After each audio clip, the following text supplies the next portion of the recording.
Again, my name is John Sullivan. I'm the chief engineer of the Boston Water and Sewer Commission. I have worked for the city, working with the water department for 44 years. Since 1989, I've been the chief engineer. Boston buys its water from the Massachusetts Water Resources Authority. That comes from the Quabbin and Wachusett Reservoir, 65 miles away. Pristine source, one of the best sources of water in the country. According to us, it is the best source of water in the country. So we purchase this water, and it's excellent quality when it gets to our pipes. We then transport it to you, our customers, through a series of cast iron pipes, which do not contribute any lead to the water.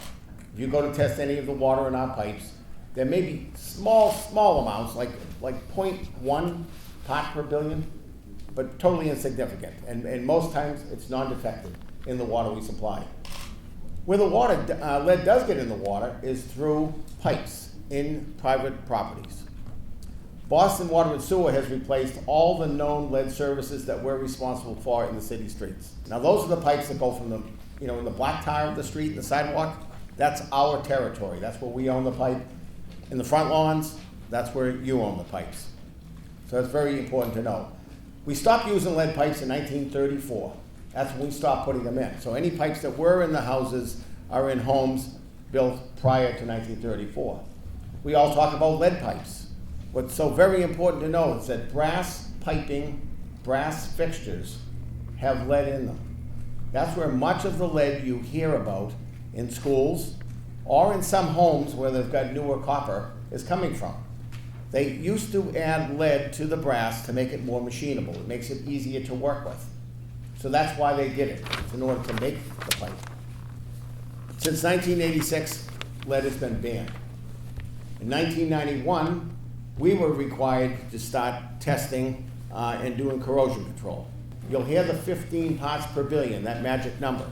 What that number is, it's an action level that if you're above that, you've got to start taking steps to replace lead in the public way. We've replaced all our lead. Our numbers right now are around 7 parts per billion is our average. We're required to go out and take tests once a year on a series of homes that would probably have lead in them. And they will include copper pipes in your homes that have lead solder. Those were generally put in before 1986. If you flush that water, if you let that run in the morning, 1 or 2 minutes, or if you shower first, or if you flush the toilet first, and then have water in the refrigerator waiting, you're going to get water from our mains that is free of any potential lead that could have leached into that pipe. If you've got a lead pipe, you can go on our website, you put your address in. If you have any questions, you call us, we will go to your home, and we will investigate and see if you've got a lead pipe coming in your home.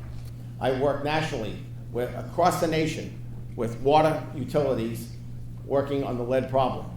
I can tell you that Boston Public Schools is far ahead of any other school system across this nation in the concern they have on working on this particular problem.